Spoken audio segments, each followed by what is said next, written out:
বলে কতজন খুশি, আবার কতজন বেজার। না সবাই খুশি? যে সবাই খুশি না, চাই মুসলমান হোক, হিন্দু হোক, জৈন হোক, খ্রিস্টান হোক, যেই হোক। আমরা মুসলমান আমাদের মধ্যে অনেকেই খুশি না, যদিও ওপরে ওপরে বলি হ্যাঁ সামনে রমজান মাস আসছে, কিন্তু অনেকের ভিতরে বলে যা রোজার মাস আসলো, এই সামনে আর বিড়ি খাওয়া যাবে না। জি, খুব কষ্ট। সারা জীবন কবরে জাহান্নামের মধ্যে থাকতে হবে, এটা নিয়ে তার চিন্তা ভাবনা নাই। কিন্তু রমজান মাসে সবার সামনে বিড়ি সিগারেট খাওয়া যাবে না, এটা নিয়ে সে চিন্তিত অনেকে আছে। বাবা বেরাদার, পবিত্র রমজান মাস আপনার নসিবে আবারও জুটেছে, এর জন্য আপনি শুকরিয়া আদায় করেন নাকি? যে পবিত্র রমজান মাস গত হয়ে চলে গেছে, ওই রমজান মাসে যারা রোজা রেখেছিল, ওই রমজান মাসে যারা ইফতার করেছিল, ওই রমজান মাসে যারা সেহরি করেছিল, অনেক আল্লাহর বান্দা এই সম্মুখে পবিত্র রমজান মাস পাইনি। অনেকে হয়তো রমজান মাসের পরে ইন্তেকাল করেছে, অনেকে হয়তো 2 মাস 1 মাস আগে ইন্তেকাল করেছে, অনেকে হয়তো অ্যাক্সিডেন্টে মারা গেছে, অনেকে হয়তো আপনার অনেকে আপনার প্রাণ পাখি হযরত জিবরিল আলাইহিস সালাম উড়ায় নিয়ে গেছে। এই জন্য সম্মুখে যে পবিত্র রমজান মাস আসতেছে, এই রমজান মাসে ওই বান্দা রোজা রাখার মতো আপনার ক্ষমতা পাইনি, রোজা রাখার মতো আপনার হায়াত পাইনি। আজকে পবিত্র রমজান মাস যারা আমরা পাইতেছি, আমাদের বড় ভাগ্য, আমাদের বড় তকদীর যে আমরা আবারও পুনরায় পবিত্র রমজান মাস পাইতে আছি। এই পবিত্র মাসটা হলো আমার আল্লাহর তরফ থেকে রহমতের মাস। এই মাসে আপনি জবান দ্বারা একটা আয়াত পড়িলে যেই আপনার 10টা নেকি পাইতা, পবিত্র রমজান মাসে 70টা নেকি পাইবা। এই আপনার অন্যান্য মাসে যখন আপনি খাবারটা খাইবে, ওই খাবারটা খাইলে আপনার শরীরটা তরুয়া তাজা হবে, ওই খাবারটা খাইলে আপনার দুর্বলতা দূর হয়ে যাবে, ওই খাবারটা খাইলে আজকে আপনার কোনো নেকি হবে না। কিন্তু পবিত্র রমজান মাসে আপনি যখন ইফতার করবেন, খাবারও খাওয়া হবে, আপনার নেকির খাতায় নেকি লিপিবদ্ধ হবে। আজকে যে খাবারটা আমরা খাই, আমরা সকালের খাবার বলি, নাস্তা বলি, দুপুরের খাবার বলি, সন্ধ্যার খাবার বলি, কিন্তু বাবারে আল্লাহর তরফ থেকে এমন একটা খাবারের নাম দিয়ে দিয়েছে, সকালবেলা যখন আমরা সেহরি খাই, সকালবেলায় যে খাবারটা আমরা খাই ওই খাবারটাকে সেহরি বলা হয়, সন্ধ্যাবেলায় যে আমরা খাবারটা খাই ওই খাবারটাকে ইফতার বলা হয়। আমরা ওই খাবারটা যখন সেহরি খাই, এই খাবারটা খাওয়ার জন্য আমাদের নেকির খাতায় নেকি লিপিবদ্ধ হয়ে যায়। সন্ধ্যাবেলায় যখন ইফতার করি, যতক্ষণ পর্যন্ত ইফতার নিয়ে বসে থাকবো, আল্লাহ জিকির আজকার করব, দোয়া দরুদ পড়ব, ততক্ষণ পর্যন্ত আমার আপনার নেকির খাতায় নেকি লিপিবদ্ধ হবে। জোরে বলেন সুবহানাল্লাহ। ওই খাবারে অনেকের রোগ বালা দূর হয়ে যায়, ওই খাবারে অনেকের গুনাহ মাফ হয়ে যায়, ওই খাবারে অনেকের জীবন পরিবর্তন হয়ে যায়। আজকে আমরা পবিত্র রমজান মাস পাইলে আমরা পবিত্র রমজান মাসে রোজা রাখি না। আমার দয়ার নবী, মায়ার নবী সাল্লাল্লাহু তাআলা আলাইহি ওয়াসাল্লাম বলেছে যে পবিত্র রমজান মাস পাইলো, পবিত্র রমজান মাস পাওয়ার পরে যারা রোজা রাখলো না তারা যেন ধ্বংস হয়ে যায়। আবার যারা পিতা মাতা জগতের মধ্যে পাইলো, ওই পিতা মাতার সেবা করলো না, তারা যেন ধ্বংস হয়ে যায়। বাবারে আজকে আমাদের মধ্যে এত অলসতা, পবিত্র রমজান মাসে আজকে সামান্য কিছু আজকে আমরা সামান্য কিছু অজুহাত দেখায়া আমরা পবিত্র রমজান মাসে রোজা রাখি না। আজকে পিতা মাতার সামান্য ভুল আমরা দেখার পরে ওই পিতা মাতাকে আমরা সম্মান করি না, ওই পিতামাতাকে আমরা দেখাশোনা করি না, ওই পিতামাতাকে আমরা অবহেলা করি। বাবাজি ভাইয়ের একটা কথা কান দিয়ে শোনা, কারণ হইল পিতামাতা যে জগতের মধ্যে দোষ করবে না এটা কিন্তু কথা নয়, কারণ তারাও জগতের মধ্যে মানুষ, আর মানুষ মাত্রাই ভুল বাবা হয় না, হয় না? মানুষ মাত্রাই ভুল হয়, পিতামাতারও ভুল হয়, কিন্তু আমার দয়ার নবী মায়ার নবী সাল্লাল্লাহু তাআলা আলাইহি ওয়াসাল্লাম তিনি বলে দিয়েছেন, জগতের মধ্যে যুবকরা তোমার পিতামাতার দ্বারা যদি কোনো দোষ হয়ে যায়, অন্যায় হয়ে যায়, তুমি সন্তান হইয়া তোমার পিতামাতার বিচার করতে পাবে না। ওই পিতামাতা যদি সন্তানের হক আদায় না করে, ওই পিতামাতা যদি সন্তানকে সঠিকভাবে ভাগ বুঝায় না দেয়, ওই পিতামাতা চারটা সন্তানকে যদি চার প্রকারে না দেখে, চারটা সন্তানকে যদি একই নজরে না দেখে, যদি এক একজনকে এক এক নজরে দেখে, এর জন্য কিয়ামতের দিন ওই আপনার আব্বা মাকে জবাব দিতে হবে। বান্দারে আমরা জানি সন্তান যদি পিতামাতাকে না দেখে, ওই পিতামাতার জন্য ওই সন্তান জাহান্নামে যাবে, কিন্তু আমরা এটা জানি না যে আমরা সন্তানকে যদি সঠিকভাবে, যদি আমরা ন্যায্য ভাবে যদি আমরা তাদের হক বুঝায় না দিই, ওই পিতামাতাকে কিয়ামতের দিনে জাহান্নামে যাইতে হবে। আরে আমার বাবাজি ভাইরা, আজকে জগতের মধ্যে আমাদের হালালের প্রতি ইন্টারেস্টটা কমে গেছে, হারামের প্রতি ইন্টারেস্টটা বেড়ে গেছে, কারণ আমরা এক ভাই অপর ভাইয়ের হকটা মেরে খাই, আমরা এক বোন অপর বোনের হক মেরে খাই। আজকে বাপ মায়ের হকটা আমরা সন্তানেরা আদায় করি না, আজকে বাপ মা সন্তানের হকটা আদায় করে না। বাবারে এই হক মারার গুনাহ যে এত গুনাহ, হক মারার গুনাহ হলো কাবিরা গুনাহ। এই কারো হক যদি আপনি মেরে খান, আপনার কোটি কোটি টাকা দিয়ে যদি মসজিদ বানায় দেন, কোটি কোটি টাকা দিয়ে যদি আপনি মাদ্রাসাও বানায় দেন, কোটি কোটি টাকা দিয়ে যদি আপনার জাকাত দিয়ে দেন, তবুও আপনার ইবাদত আল্লাহর দরবারে কবুল হবে না। এই জন্য বাবা, ভাই হইয়া ভাইয়ের হক মারবেন না, বোন হইয়া বোনের হক মারবেন না। অনেক ভাই আছে সম্মুখের পজিশনটা ভাই নিয়েছে চালাকি করে, পেছনের পজিশনটা অপর ভাইকে দিয়েছে, এইভাবে জগতের মধ্যে চলতে আছে।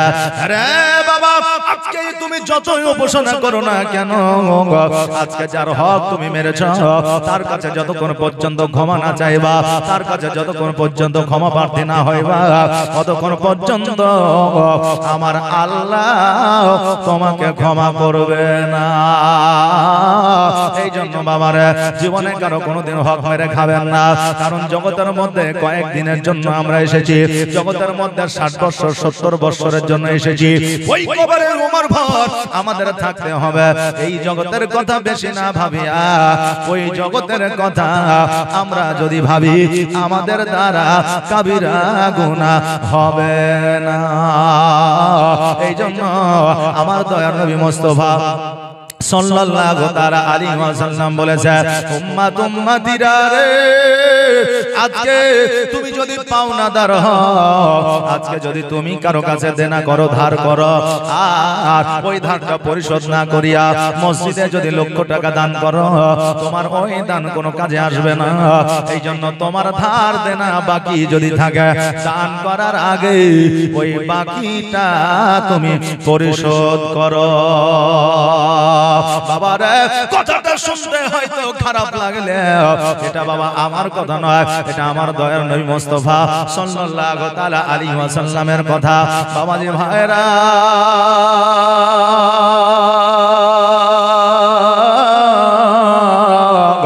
এই জন্য আপনি প্রয়োজনে 2 বেলা কেন 3 বেলা যদি না খেয়ে থাকে, তবুও মানুষের কাছে ঋণ করতে যাবেন না। ঋণ অবস্থায় যদি যে দিয়েছে সে যদি মারা যায়, ঋণ অবস্থায় যদি আপনি মারা যান, একে অপরের যতক্ষণ পর্যন্ত ক্ষমা না করবে, ততক্ষণ পর্যন্ত যতই নাকি উপার্জন করেন না কেন, ততক্ষণ পর্যন্ত আল্লাহ আপনাকে জান্নাতি করবে না। কিন্তু বাবা, এখন বর্তমানে বন্ধু হয়, বান্ধব হয়, এগুলো হচ্ছে শুধুই মাত্র নামে। এখন বন্ধু যে এটা হচ্ছে আমার ফ্রেন্ড, কলিজার ফ্রেন্ড, আজকে ফেসকার ফ্রেন্ড বলে কি বলে না, যে আত্মার ফ্রেন্ড। আজকে যে বন্ধুগুলো হয় 100-র মধ্যে 99টা বন্ধু হচ্ছে আপনার ফালতু, বেকার। কেন না? কারণ বন্ধু বন্ধু তৈরি করে টাকা পয়সা ধার নেওয়ার জন্য।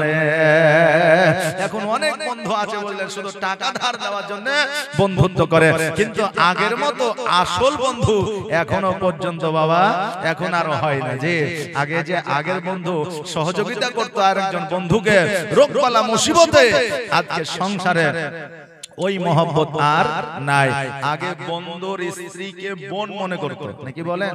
আগে বন্ধুর স্ত্রীকে বোন মনে করতো, আর এখন বন্ধুর স্ত্রীকে বৌদি মনে করে। যে শুনতে খারাপ লাগলো, এটা বাস্তব। জীবনী অনেক শুনেছেন, জীবনের সাথে সাথে প্র্যাকটিক্যালি আমাদের কিছু জ্ঞান না আসলে ওই আমাদের জীবনীটাই শোনা হবে, কাম কিছু হবে না। হ্যাঁ বাবাজি ভাইরা, এই জন্য বন্ধুত্ব যদি তৈরি করতে হয়, এমন বন্ধুত্ব তৈরি করো জীবনে দুনিয়ার মধ্যে উপার্জন না করতে পারলে, দুনিয়ার মধ্যে জীবনে বড়লোক না হইতে পারলে, কিয়ামতের দিনে তোমাদের বন্ধুত্ব দেখিয়া আমার আল্লাহ তাবারক তাআলা তোমাদের জীবনের গুনাহ খাতাগুলো maaf করিয়া তোমাদের জান্নাতবাসী করবে। জোরে বলেন সুবহানাল্লাহ। কারণ হইল আমার নবী মুস্তাফা সাল্লাল্লাহু তাআলা আলাইহি ওয়াসাল্লামের সঙ্গে আমার আল্লাহ তাবারক তাআলা বন্ধুত্ব দোস্তালি ছিল। জোরে বলেন সুবহানাল্লাহ। আমার আল্লাহ আমার নবী মুস্তাফাকে কতবার হাবিব বলে ডেকেছে তার কোনো শেষ নাই। আর হাবিব শব্দের অর্থ হলো বন্ধু। জোরে বলেন সুবহানাল্লাহ। আরে আমার বাবাজি ভাইরা, তাই আপনাদের কয়েকটা জিনিস আমি উপদেশ করে যাই। এক নম্বরে হলো বন্ধুত্ব করবেন স্বার্থের জন্য নয়, বন্ধুত্ব করবেন আখিরাতের বাজারের জন্য। জোরে বলেন সুবহানাল্লাহ। পবিত্র রমজান মাস আসছে, আপনি আগে থেকে তৈরি হয়ে যাবেন, প্রস্তুতি নিয়ে নেবেন, রেডি হয়ে যাবে রমজান মাসে রোজা রাখার জন্য। আবার আপনি কারো কোনোদিন হক মেরে খাবেন না। ভাই চাইছে যে আমাকে সামনে দাও, আরেকজন ভাই চাইছে সামনে দাও। কেউ বাবা যদি ছোট হইয়া বলে ঠিক আছে তুমি লাও, এক কাঠা কেন, এক হাত কেন, এক কাঠা বেশি লাও, বেরাদার যে বেশি নিবে তাকে তো কিয়ামতের দিন বেশি জবাব দিতে হবে, নাকি বলে? যে বেশি নিবে তাকে বেশি জবাব দিতে হবে। কারণ হইল এই জন্য তো আমার নবী মুস্তাফা সাল্লাল্লাহু তাআলা আলাইহি ওয়াসাল্লাম বলেছে যে একজন ধনীর চাইতে একজন গরীব কিয়ামতের দিন 50,000 বছর আগে জান্নাতে যাবে। জোরে বলেন সুবহানাল্লাহ। 50,000 বছর আগে ধনীর চাইতে গরিবেরা আগে জান্নাতে যাবে। কারণ ধনীরা জগতের মধ্যে কিছু তাপ পায়নি, যে অসুবিধা হয়েছে, টাকা আছে, পরিত্রাণ পেয়ে গেছে, যেটা মন চেয়েছে সেটা নিয়েছে, যেটা মন চেয়েছে সেটা খেয়েছে, বড় বড় রেস্টুরেন্টে গিয়ে টাকা ব্যয় করেছে, কারণ তার টাকার অভাব নাই। কিন্তু একটা গরিব পারে না, পেরেছে? ওর মন চেয়েছে যে আমি 1 কেজি গোশত নিয়ে এসে খাবো, পকেটে টাকা নাই, পারে নাই।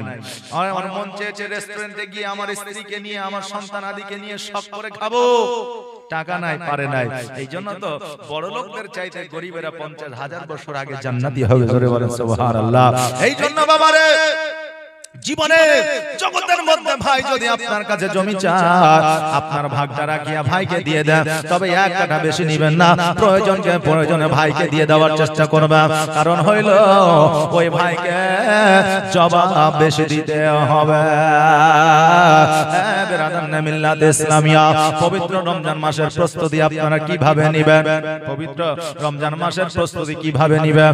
পবিত্র রমজান মাসে আগে আমার নবী মুস্তাফা সাল্লাল্লাহু তাআলা আলাইহি ওয়াসাল্লাম শাবান মাস থেকে রোজা রাখতে শুরু করতেন, আল্লাহর উপাসনা বেশি বেশি করতে শুরু করতেন। আর পবিত্র রমজান মাস আসিলে আপনার পুরো মাস আমার নবীজি রোজা রাখতেন। আর বাবাজি 8 রাকাত নয় 20 রাকাত তারাবি পড়তেন। জোরে বলেন সুবহানাল্লাহ। আমাদের মধ্যে ফেরকাবাজি চলছে, অনেকে বলছে 8 রাকাত পড়তে হবে, অনেকেই বলছে 20 রাকাত পড়তে হবে। আরে বাবা, হাদিস দলিল কোরআন তো আপনি দূরে রাখেন, কিন্তু যখন আপনার 5টা থেকে সন্ধ্যা 5টা পর্যন্ত কাজ করিলে আপনি 500 টাকা মজুরি পান, আর যখন আপনি 5টা থেকে 10টা পর্যন্ত আপনি কাজ করবেন তার জন্য বেশি মজুরি পাবেন। ওভার ডিউটি নাকি বলেন, বেশি মজুরি পাবেন। আমি 8 রাকাত, যেহেতু 8 রাকাত নামাজের জায়গায় 20 রাকাত পড়লে তো আমার ক্ষতি নাই, 20 রাকাত পড়লে আমার সব নেকি বেশি হবে। বাবারে, আহলে সুন্নাত ওয়াল জামাতের মধ্যে 20 রাকাত নামাজ আমাদের জন্য আছে। এই জন্য অনেকে চিন্তা করে যে আমি তারাবি পড়তে যাইতে পারি না, রোজা রেখে আমার কোনো লাভ না। বলে কি বলে না, বলে তারাবিতে যাই না তো রোজাও রাখবো না। বাবারে, অনেকে প্রশ্ন আসতে পারে যে হুজুর গো, রোজা রেখেছি তারাবি পড়লাম না, রোজা হবে কিনা? হ্যাঁ বাবাজি ভাইরা, আমার মা বোনেরা, রোজা হলো আপনার জন্য রমজান মাসে ফরজ। আপনি রোজা রেখেছেন, আর রোজা রাখার পরে আপনি সন্ধ্যাবেলায় ইফতার করলেন, তারাবিতে হয়তো যাইতে পারলেন না, তারাবি হয়তো পড়তে পারলেন না, তাই বলে আপনার রোজা নষ্ট হবে না, রোজা হয়ে যাবে।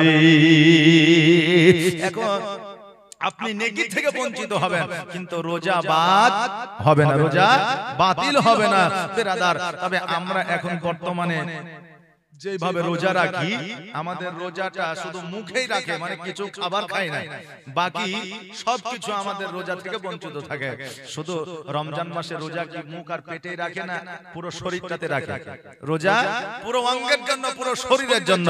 হ্যাঁ বাবাজি ভাইরা, আজকে যখন আমরা রোজা রাখবো, কান দ্বারা গীবত শুনবো না, মুখ দ্বারা গালি দিব না, চোখ দ্বারা খারাপ জিনিস দেখবো না, চোখ দ্বারা আমরা অন্যায় কিছু দেখবো না, পায়ের দ্বারা চুরি করতে যাব না, হাতের দ্বারা গুনাহ করব না, শরীরের দ্বারা আমরা জেনা করব না। জেনা বাবা, পুরুষ নারীর শরীরে হাত দিলে জেনা হয় না। আজকে বেপরদা হইয়া যখন কোন নারী চলে যায়, চোখ দ্বারা যখন আমরা খারাপ নজরে যখন একজন মহিলাকে আমরা দেখি, ওই মহিলা জেনার গুনাহে লিপ্ত হয়ে যায়, পুরুষ চোখের গুনাহ জেনায় লিপ্ত হয়ে যায়। বাবাজি ভাইরা, মুখ দ্বারা যখন আমরা কোন মহিলাকে অন্যায় কথা বলি, কোন মহিলাকে যখন আমরা মুখের দ্বারা যখন আমরা অন্যায় কথা বলি, অতএব মুখের দ্বারা আমাদের জেনা হয়ে যায়, হাতের দ্বারা জেনা হয়, পায়ের জানা জেনা হয়। বাবারে, জেনা আমাদের এক প্রকারের নাই, অনেক প্রকারের আছে। এই জেনার ক্ষমা আল্লাহর দরবারে না। এই জন্য পর্দা মায়েদের জন্য প্রযোজ্য করা হয়েছে, পুরুষদের জন্য প্রযোজ্য করা হয়েছে। আমার মা বোনদের এমন সুসম্মানে সম্মানিত করেছে, বাবারে, মায়েদেরকে পর্দা দেওয়া বলা হয়েছে, বোরকা পরতে বলেছে, কিন্তু মা বোনেরা পর্দা দেয় না, পর্দা করে না, বোরকা পরে না। মাগো, তোমাদের তুলনা কারো সাথে হয় না। আজকে কাবা শরীফে যে গিলাফটা আছে, কাবা শরীফে কালো পর্দা দিয়ে ঢেকে রাখে না, রাখে না, কাবা শরীফে কালো পর্দা দিয়ে ঢেকে রাখে, আজকে কোরআনকে চুস্তান দিয়ে ঢেকে রাখে। আরে মা, আজকে এইগুলার যে মান সম্মান ইজ্জত, আজকে একজন মহিলাকে আমার আল্লাহ ওই মান সম্মান দিয়েছে, জোরে বলেন সুবহানাল্লাহ। একজন মাকেও কালো পর্দা দিয়ে, কালো কাপড় দিয়ে ঢেকে রাখতে বলা হয়েছে, কিন্তু আমার মা বোনেরা আজকে বর্তমানে শরীরে দেখায়া, বর্তমানে আমার মা বোনেরা চেহারা দেখায়া না জানে কি মজা, কি স্বাদ পায়, আমার মা বোনেরাই জানে, আমরা জানি না। বাবারে, মা ফাতেমার কথা বলতেছিলাম, আগামীকালকে বলেছিলাম, আমার মা ফাতেমা জোহরা রাদিয়াল্লাহু তাআলা আনহা একটা নয়, দুইটা নয়, 13টা আপনার কন্যাকে মুসলমান বানিয়েছিলেন। 13টা কন্যাকে মুসলমান বানায়া আমার নবী মুস্তাফার বাড়িতে যখন আসলেন, আমার নবীজি বলে, ফাতেমা, ও ফাতেমা, আজকে তোমার মুখে এত সুন্দর হাসি কেন রে মা? আমার ফাতেমা জোহরা রাদিয়াল্লাহু তাআলা আনহা বলতেছে, আব্বা গো, আজকে একটা নয়, দুইটা নয়, 5টা নয়, 50টা নয়, 113টা নারীকে আমি কালেমা পড়ায়া মুসলমান বানিয়েছি। নবী আমার বলে, ফাতেমা, আজকে এই জন্য তোমাকে আমার আল্লাহ তাবারক তাআলা জান্নাতের রানী বানিয়েছে।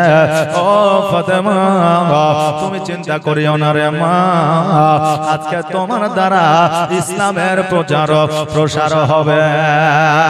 আমার মা ফাতেমা জোহরা রাদিয়াল্লাহু তাআলা আনহা শুধু জান্নাতের রানী ছিল না রে বাবা, আমার মা ফাতেমা জগতের মধ্যে একজন ইসলামের প্রচার ও প্রসারক ছিলেন।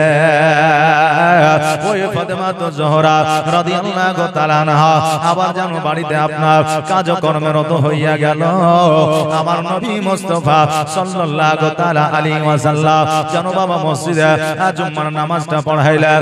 নামাজটা পড়ানোর পরে আমার নবীজি তন্দাইমান হইয়া সাহাবীদের সম্মুখে বলতেছে, এই আমার সাহাবীরা শোনো রে, আজকে আমার কন্যা মা ফাতেমার জন্য তোমরা একটা জামাই খোঁজো, কারণ তার বন্ধু বান্ধবের বিবাহ হয়ে গেল, আমার কন্যা ফাতেমার বিবাহ দিতে হবে। আজকে আমাদের যারা বন্ধু হয়, আমাদের মা বোনেদের যারা বান্ধবী হয়, বান্ধবীদের বন্ধুদের যখন বিবাহ হয়ে যায়, বাপ মায়ের মাথায় একটা টেনশন থাকে, তাদের সাথীদের বিবাহ হয়ে গেল, আমার সন্তানেরও বিয়ে দিতে হবে। এরকম চিন্তা আসে না? আসে না? আসে বাবা। নবী আমার বলে, হে আমার সাহাবীরা, একটা জামাই খোঁজো আমার মা ফাতেমার জন্য, আমি মা ফাতেমার বিবাহ দেব।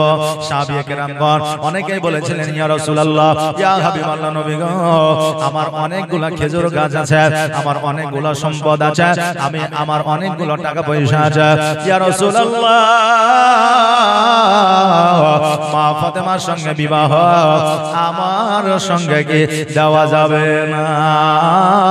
অনেক আপনার সাহাবীয়ে কেরামগণ প্রস্তাব রেখেছিলেন, কিন্তু আমার নবী মুস্তাফা সাল্লাল্লাহু তাআলা আলাইহি ওয়াসাল্লাম বলেছে, আরে আমার সাহাবীরা, আমার জামাই এমন হবে সে টাকা পয়সা वाला হবে না, ধন সম্পত্তি वाला হবে না, রাজা মহারাজা হবে না, আমার যে জামাই হবে দিন কাটবে, দিন খাবে, আল্লাহর বেশি বেশি করে ইবাদত করবে। জোরে বলেন সুবহানাল্লাহ। আমার নবীজি জামাই খুঁজেছে দিন কাটনে वाला, আর আজকে আমরা বর্তমানে জামাই খুঁজি প্রফেসর, ইঞ্জিনিয়ার, ডাক্তার, মাস্টার, উকিল, হাকিম। আমরা যত ধনী পাই ততই আমাদের ভালো। আজকে বর্তমানে বংশ পরিচয় দেখে না, বর্তমানে ছেলেটা আইপিএল খেলে কিনা দেখে না, আজকে বর্তমানে ছেলেটা পাবজি খেলে কিনা দেখে না, আজকে বর্তমানে ছেলেটা সুদ খায় কিনা দেখে না, আজকে বর্তমানে ছেলেটা ঘুষ খায় কিনা দেখে না, আজকে বর্তমানে ছেলেটা হারাম পথে উপার্জন করে না হারাম পথে উপার্জন করে এইটা দেখে না। বর্তমানে টাকা থাকলে জামাই হয়ে যায় ভালো, টাকা থাকলে জামাই হয়ে যায় ভালো। আর যখন মেয়েকে বিবাহ দিয়ে দেওয়া হয়, 1 মাস পরে 2 মাস পরে ওই মহিলার প্রতি অত্যাচার শুরু হয়ে যায়। তোর বাপের তো কিছুই নাই, কিছুই দিতে পারে না, আজকে আমার যাই আছে তোর বাপকে 1 সেকেন্ডে কিনে নিব। অনেকে আছে বলে, বুঝলেন বাবা, 1 সেকেন্ডে কিনে নিব। এই জন্য বাবা রে, এমন একজনের সঙ্গে সম্পর্ক রাখো, তোমার যদি থাকে 8 আনা 4 আনার সঙ্গে তুমি সম্পর্ক রাখিও, কারণ তোমার উপরে কথা বলতে পারবে না। আজকে বর্তমানে আমাদের 4 আনা ক্ষমতা আছে, 8 আনা খুঁজিয়ে আমরা বিবাহ দিয়ে দিই। এই জন্য অনেক নারী সংসারে আপনার অভাব অনটনে, আপনার কষ্টের মধ্য দিয়ে জীবন যাপন করেছে।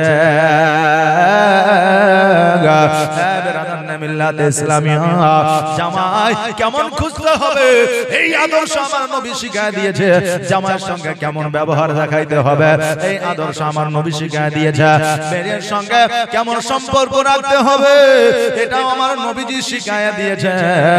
আজকে আমরা যদি নবীর পথ অনুসরণ করি, আমাদের কোনো জায়গায় অসুবিধা হবে না।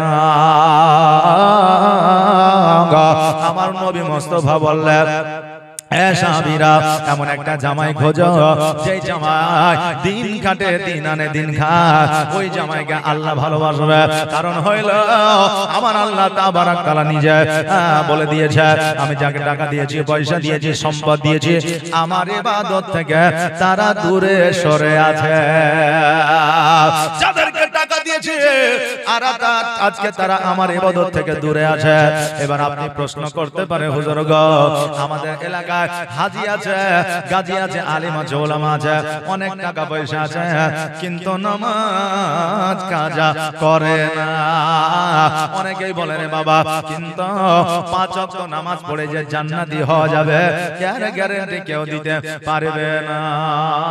নামাজ পড়ে জান্নাতি হওয়া যাবে এটার কোনো গ্যারান্টি আছে? নাই। নামাজ পড়ছেন, বাড়িতে এসে ওপরে আল কাটছেন, নামাজ পড়ছেন, বাড়িতে এসে বৌমাদের গালিগালাজ করছেন, নামাজ পড়ছেন, বাড়িতে এসে বিবিকে ঘরের মধ্যে বেঁধে মারছেন। কথা বললেন না জি? অনেকেই আছে বাড়িতে এসে ঘরের মধ্যে বিবিকে বেঁধে মারছেন, নামাজ পড়ছেন, চুরি করছেন, নামাজ পড়ছেন, মনের মধ্যে সুদের টাকা রেখে দিয়েছেন। বাবারে নামাজ পড়ে যদি জান্নাতি হওয়া যায় তো আল্লাহ ইবাদত করে শুধুমাত্র যদি আল্লাহকে খুশি করা যায় তো আজকে ইবলিস কখনো শয়তানের লালন তক্তের মালা পাইতো না। বাবাজি ভাইরা শয়তান যেইভাবে সিজদা করেছে আল্লাহকে আমার নবী বলে দিয়েছেন তার সিজদাগুলোকে যদি পৃথিবীর মধ্যে ছড়ায় দেওয়া হয় এমন একটা জায়গা খালি থাকবে না যে জায়গায় শয়তানের সিজদা না। বাবাজি ভাইরা মনকে পরিষ্কার করতে হবে, আজকে আমাদের মনের গেলানিগুলো দূর করতে হবে, তবে নামাজ আমাদের কাজে লাগবে। আমার নবী মুস্তাফা সাল্লাল্লাহু তাআলা আলাইহি ওয়াসাল্লাম এই ঘোষণা যখন দিয়ে দিলেন বাড়িতে এসেছে, আসার পরে দেখছে যেন একটা নয় দুইটা নয় হাজার হাজার চিঠি পৌঁছে গেছে। আপনার চিঠি অনেকেই দিয়েছে মা ফাতেমাকে বিবাহ করার জন্য। আজকে বাবারা আপনার গ্রামের মধ্যে যদি একজন চেহারা একজন যদি সুন্দর আপনার রূপবতী গুণবতী যদি একজন মহিলা থাকে, গ্রামে যদি একজন পর্দাশীল মহিলা থাকে, জীবনে কোনোদিন পরপুরুষের সঙ্গে কথা বলে না, জীবনে কোনোদিন পুরুষের সঙ্গে আপনার চ্যাট করে না, জীবনে কোনোদিন ওই মহিলা বেপরদায় স্কুলে যায় না, দেখবেন ওই মহিলার বিবাহ দেওয়ার জন্য আইবারের প্রয়োজন হবে না, ঘটকের প্রয়োজন হবে না, বিবাহের জন্য অনেক যুবক তার বাড়িতে প্রস্তাব নিয়ে আসবে। কথা ঠিক না ভুল? যদি চরিত্র ভালো হয়, যদি পরিবেশ ভালো হয়, যদি আপনার পর্দাশীল মহিলা হয়, কোন পরপুরুষের সঙ্গে যদি সম্পর্ক না রাখে, কথা না বলে, দেখবেন ওই মহিলাকে বিবাহ করার জন্য অনেক বাড়ি থেকে প্রস্তাব আসবে। যেই আমার ফাতেমা জীবনে কোনোদিন পরপুরুষের সঙ্গে কথা বলা তো দূরের কথা, জীবনে কোনোদিন পরপুরুষের সম্মুখে যায় না, ফাতেমাকে কেউ দেখতে পায় না। আমার ফাতেমার গুণ দেখিয়া, আমার ফাতেমার আজকে চরিত্র দেখিয়া অনেকে প্রস্তাব দিয়েছে, চিঠি পাঠিয়েছে আমার নবীর কাছে। আমার নবীজি বলে আবু বকর চিঠিখানা খোলো, আর কি লেখা আছে পড়ো। এবারে এক এক করে যেন চিঠি পড়তে আছে, আপনার হঠাৎ করে আবু বকর যেন থমকে দাঁড়িয়ে গেছে। আমার নবীজি বলে আবু বকর দাঁড়িয়ে কেন গেছো, চিঠিখানা পড়ো পড়ো, দেরি কেন করতে আছো। আবার আবু বকর বলে ইয়া রাসূলুল্লাহ ইয়া হাবিবাল্লাহ নবী গো, আজকে চিঠিখানা যে আমার হাতে আছে, এই চিঠিখানা এমন একজনের চিঠি আমি হতভম্ব হয়ে গেছি। আমার নবীজি বলতেছে কার চিঠি? এবার আবু বকর বলতেছে ইয়া রাসূলুল্লাহ ইয়া হাবিবাল্লাহ নবী গো, এই চিঠিখানা জগতের অন্য কারো চিঠি নয়, এই চিঠিখানা হলো আমার হযরতে আলীর। জোরে বলেন সুবহানাল্লাহ। সঙ্গে সঙ্গে আমার নবীজির চিঠিখানা লইয়া ঘরের মধ্যে চলে গেলেন, কারণ পার্সোনাল আপনার জিনিস কারো দেখতে হয় না, আর পার্সোনাল চিঠি পত্র পার্সোনাল মেসেজ নিজে একাই ঘরের মধ্যে দেখায় ভালো। কথা কি বুঝতে পারলেন না? কেউ যদি কারো হাত দ্বারা চিঠি পাঠায়, ওই চিঠিখানা কখনো খুলে দেখবেন না। ওই চিঠিখানা খুলে দেখা গুনার কাজ। কারো মোবাইলে হাত দিলে কারো মোবাইলের গ্যালারি খুলে দেখবেন না, কারো মোবাইলের হোয়াটসঅ্যাপ খুলে দেখবেন না, কারো মোবাইলে ইনস্টাগ্রাম খুলে দেখবেন না, কারো মোবাইলে টেলিগ্রাম খুলে দেখবেন না, কারণ এইগুলাতে অনেকের পার্সোনাল জিনিস থাকে। আর ওইগুলা যখন আপনি দেখবেন আপনি গুনাহগার হয়ে যাবে, কারণ এটা অন্যায়।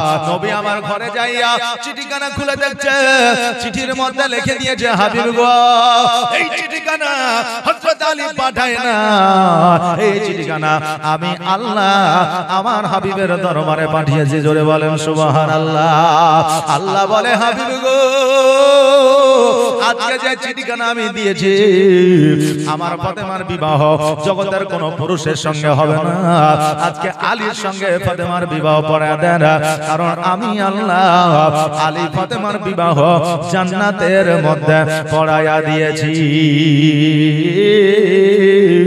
আমার নবী মুস্তাফা সাল্লাল্লাহু তাআলা আলাইহি ওয়াসাল্লাম বাড়ি থেকে যেন বাইরে আসলেন আবু বকরকে বলতেছে আবু বকর আজকে আল্লাহ তাবারক তাআলা ফাতেমার বিবাহ আলীর সঙ্গে পড়ায় দিয়েছে জগতের মধ্যে আমাকে আলীর সঙ্গে বিবাহ পড়াইতে হবে আবু বকর তবে যে আমি এলান করে দিয়েছি আমার কন্যার জন্য জামাই খোঁজো আজকে আমি আলীর সঙ্গে বিবাহ দিয়ে দিলে আজকে অনেকে বলবে দেখ রে দেখ ঘরের মধ্যে জামাই রাখিয়া আজকে নবীজি জামাই খোঁজার জন্য বলল আর আলীর সঙ্গে বিবাহ দিয়ে দিল যদি আলীর সঙ্গে বিবাহ দিতে হয় তবে আমাদের কেন বলল এই রকম কথা অনেকেই বলবে তবে আবু বকর তুমি আরবের মধ্যে এলান করে দাও যে আজকে ফাতেমাকে যে বিবাহ করতে চায় আজকে সবার আগে কোরআন খতমের সব যে অর্জন করতে পারবে আমি নবী আমার ফাতেমা তার সঙ্গে বিবাহ দিয়ে দিব আমার আবু বকর সিদ্দিক রাদিয়াল্লাহু তাআলা আনহু গোটা আরবের মধ্যে এলান করে দিলেন পরের দিন সকালবেলা ইহুদি আর কাফের বেদিন মুসলিম যত ধর্মের মানুষ ছিল না কেন সবাই আসিয়া কোরআন তেলাওয়াত করতে আছে এখন আপনার আমার মনে প্রশ্ন জাগতে পারে হুজুর গো একজন বেধর্মী কি করে কোরআন তেলাওয়াত করতে পারে আরে আমার বাবাজি ভাইরা আমাদের পশ্চিম বাংলা আমাদের মাতৃভাষা হলো বাংলা আমাদেরকে যদি বাংলায় কোরআন লেখা দেয় পড়তে পারবো কিনা পারবো না পড়তে পারবো যদি বাংলায় ইংরেজি ওয়ার্ড লিখে দেয় তবু আমরা পড়বো কারণ আমাদের ভাষাটা বাংলা কেউ যদি বাংলা বলে আমরা সেটা বুঝতে পারবো আজকে ওই আরবের মধ্যে কাফের বেদিন ইহুদি নাসারা যারাই ছিল না কেন কারণ আরবের মাতৃভাষা ছিল আরবি আরবের আপনার শিক্ষাটা ছিল আরবি এই জন্য আরবি সবাই পড়তে পারতো এই বলে সবাই আপনার কোরআন তেলাওয়াত করছে আবু বকর ঘুরে ঘুরে দেখছে এবার দেখার পরে আবু বকর নবীজির কাছে যাইয়া বলে ইয়া রাসূলুল্লাহ ইয়া হাবিবাল্লাহ নবী গো আজকে সবাই দেখি কোরআন পড়ে কিন্তু আলীকে দেখা যায় না নবী গো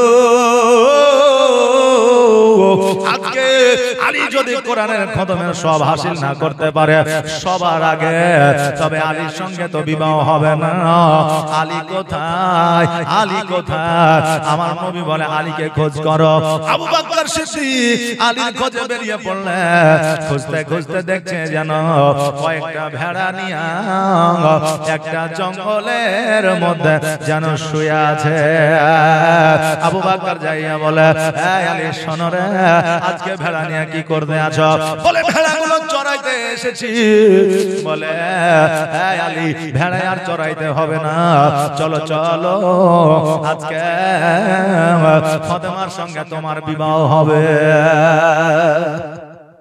আলী বলছে যে ফাতেমার সঙ্গে আমার বিবাহ হবে এটা তো আমার বিশ্বাস হচ্ছে না কারণ আমি তো একজন রাখাল আমার তো টাকা নাই পয়সা নাই ধন নাই সম্পত্তি নাই কিছু নাই আর ফাতেমা এত গুণবতী একজন মহিলা রূপবতী মহিলা এত চরিত্রবান মহিলা আজকে তার সঙ্গে আমার বিবাহ হবে এটা কেমন কথা হয়ে গেল আবু বকর বলছে আলী আজকে জগতের মানুষ ফাতেমার সঙ্গে তোমার বিবাহ দেবে এটা তো দূরের কথা আমার আল্লাহ তাবারাক তাআলা তোমার সঙ্গে ফাতেমার বিবাহ জান্নাতে পড়িয়েছে জোরে বলেন সুবহানাল্লাহ আলী বলতেছে তবে আমাকে যদি বিবাহ করতে হয়, আমি যদি বিবাহ করি, আমি ছাগলগুলো বকরিগুলো চড়াইয়া ভেড়াগুলো চড়াইয়া তারপরে আমি পরিষ্কার পরিচ্ছন্ন হয়ে আসতেছি।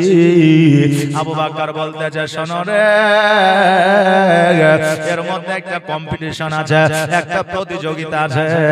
কোরআন তেলাওয়াত করে কোরআনের যে খতম সবার আগে কোরআনের খতমের সব জায়গায় হাসিল করতে পারবে, তার সঙ্গে ফাতেমার বিবাহ হবে। এটা দুনিয়ার প্রতিযোগিতা। আলী মিজকে হাসি দিয়ে বলতেছে জগতের মধ্যে কোরআনের একটা খতমের সব অর্জন করা আমি আলী আমার কয়েক সেকেন্ডের কাজ। আবু বকর বলছে যে এই আলী কয়েক সেকেন্ডের কাজ একটা কোরআনের খতমের সব হাসিল করতে, এটা কেমন হয়ে গেল? আলী যদি কয়েক সেকেন্ডের কাজ হয় তুমি দেরি করিও না। হযরত আলী রাদিয়াল্লাহু তাআলা আনহু বাড়িতে আসলেন, আসার পরে গোসল বানাইলেন, আর গোসল বানানোর পরে মসজিদের দিকে যেন চলতে আরম্ভ করলেন। বাবারে, বিবাহ মানুষের জীবনে একবারই হয়। যে আপনি বলবেন হুজুর আমাদের গ্রামে তো একজন বেটা ছেলে 3 বার 4 বার বিবাহ করেছে, বলবেন কি বলবেন না? জি, অনেকের হয়তো স্ত্রী মারা গেছে আবার বিবাহ করেছে, অনেক মহিলার স্বামী মারা গেছে আবার বিবাহ করেছে, না হলে অনেক স্বামী স্ত্রীর সংসার হয় নাই, তালাক হয়ে গেছে, আবার পুনরায় বিবাহ করেছে।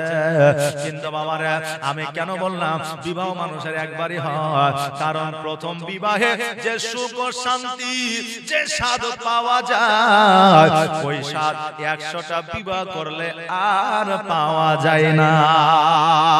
এই জন্য বাবারে, বিবাহ করাটা আমার আল্লাহ তাবারক তাআলা সবচাইতে একটা বড় নিয়ামত।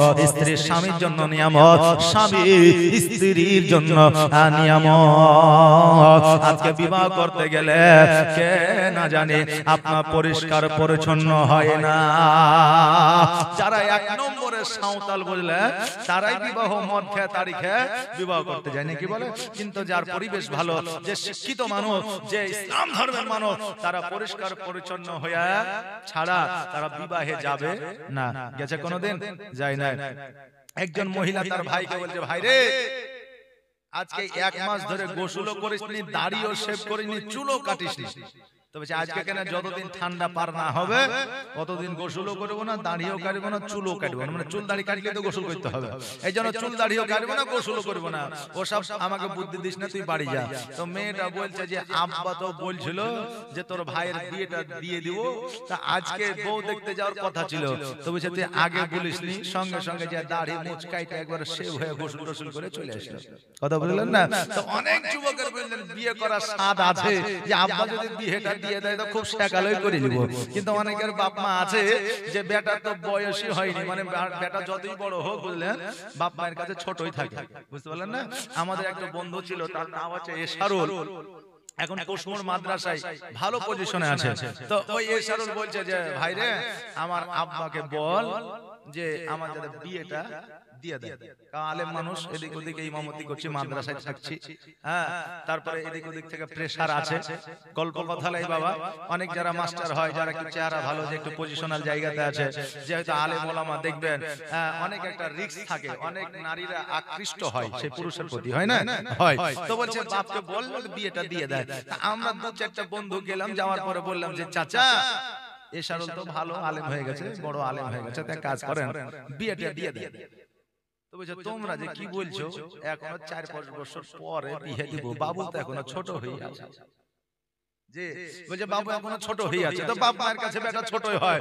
কিন্তু আমি বলবো বাবা রে, যুবক যদি সন্তান হয়ে যায়, উপার্জন করুক আর না করুক, আজকে ওই সন্তানের বিবাহ দিয়ে দিতে হবে। কারণ ওই সন্তান যদি কোনো দুর্ঘটনা ঘটিয়ে দেয়, ওই সন্তান যদি কোন রকমের জেনায় লিপ্ত হয়ে যায়, আজকে ওই সন্তান যদি 14ই ফেব্রুয়ারিতে গোলাপ নিয়ে ছোটাছুটি করে, আজকে ওই সন্তানের যতটা গুনাহ হবে তার চাইতে ডবল গুনাহ বাপ মারও হবে।